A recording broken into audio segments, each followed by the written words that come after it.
देखो ये होती है वाइंडिंग। वाइंडिंग के प्रकार होते हैं, कौन सी वाइंडिंग है वो किस प्रकार बनाई जाती है।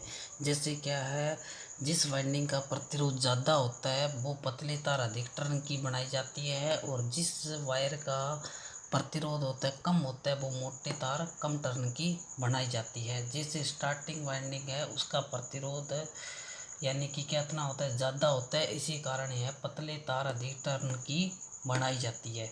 उसके बाद आते हैं रनिंग वाइंडिंग। रनिंग वाइंडिंग है वो मोटे तार कम टर्न की बनाई जाती है। उसके बाद है सीरीज वाइंडिंग, मोटे तार कम टर्न की बनाई जाती है। उसके बाद आती है शंट वाइंडिंग। शंट वाइंडिंग का प्रतिरोध ज़्यादा होता है जिसके कारण यह पतले तार अधिक टर्न की बनाई जाती है। उसके बाद आता है आर्मेचर वाइंडिंग। आर्मेचर का प्रतिरोध कम होता है जिसके कारण यह मोटे तार कम टर्न की बनाई जाती है। उसके बाद आता है इंटरपोल वाइंडिंग। इंटरपोल क्या है, स्पार्किंग को कम करने के लिए इंटरपोल का प्रयोग करते हैं।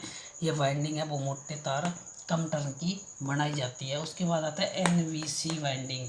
एनवीसी मतलब नो बोल्ट कॉइल, या मोटे तार कम टर्न की बनाई जाती है। उसके बाद आता है ओएलसी। ऑयल ओवरलोड, ओएलसी यानी कि ओवरलोड कॉइल वाइंडिंग है, मोटे तार कम टर्न की बनाई जाती है। उसके बाद आती है स्थिर वाइंडिंग। स्थिर वाइंडिंग आती है वो मोटे तार कम टर्न की बनाई जाती है। उसके बाद आता है चल वाइंडिंग। चल वाइंडिंग है वो पतले तार अधिक टर्न की बनाई जाती है। जिस वाइंडिंग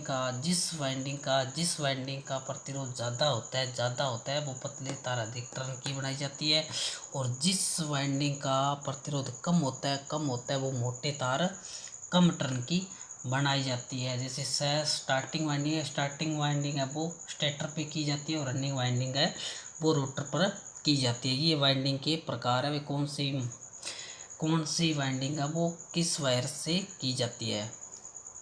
जैसे जिस वाइंडिंग का प्रतिरोध ज़्यादा होगा वो पतले तार अधिक टर्न की होगी, और जिस वायर का प्रतिरोध कम होगा वो मोटे तार कम टर्न की होगी।